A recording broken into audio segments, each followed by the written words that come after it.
അപ്പോൾ നമുക്കൊരു സ്ഥലം വരെ പോയാലോ? അവിടെ പോണതിന് മുന്നേ നമുക്ക് ആദ്യം കോളേജിൽ പോകണ്ടേ? അങ്ങനെ ഇന്ന് വലിയ സന്തോഷത്തില്ല പോണ്, കാരണം ഇന്നിപ്പോൾ വെള്ളിയാഴ്ച ആണല്ലോ. ഇനിയിപ്പോൾ 2 ദിവസം നമുക്ക് ഫുൾ റെസ്റ്റ് ആണല്ലോ.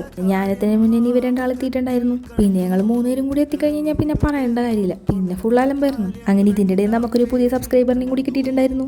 പിന്നെ ബ്രേക്ക് ഒക്കെ കഴിഞ്ഞ് കഴിഞ്ഞപ്പോൾ ഞങ്ങളുടെ പുതിയ ക്ലാസ്മേറ്റ്സിൻ്റെ ഒരു സെമിനാറും അതൊക്കെ കഴിഞ്ഞ് പിന്നെ ഞങ്ങൾ വീണ്ടും കറക്കം തുടങ്ങി. വേറെ ഒന്നല്ല, NSSൻ്റെ ചെറിയൊരു പരിപാടി ഉണ്ടായിരുന്നു. അത് കഴിഞ്ഞ് തിരിച്ച് ഹോസ്റ്റലോട്ടും വന്ന് ഫുഡൊക്കെ കഴിച്ചിട്ട് പിന്നെ തിരിച്ച് പോകുമ്പോഴാണ് ഇവരെ കണ്ടത്. ഇങ്ങനെ നല്ല കിടാവായിട്ട് തിരിച്ച് പോകുന്നോണ്ടിരുന്ന എന്നെ വലിച്ച് ഐസ്ക്രീം കഴിക്കാമെന്നും പറഞ്ഞു പോണ പോക്കാണ് ഇപ്പോൾ നിങ്ങൾ കണ്ടുകൊണ്ടിരിക്കുന്നത്. എന്താ അറിയില്ല, വിശപ്പിൻ്റെ വിളി വന്നു കഴിഞ്ഞാൽ പിന്നെ ഇൻസ്റ്റ തുറക്കാൻ പറ്റില്ല. ഫുള്ള് ഫുഡ് റീൽ മാത്രമേ വരുള്ളൂ.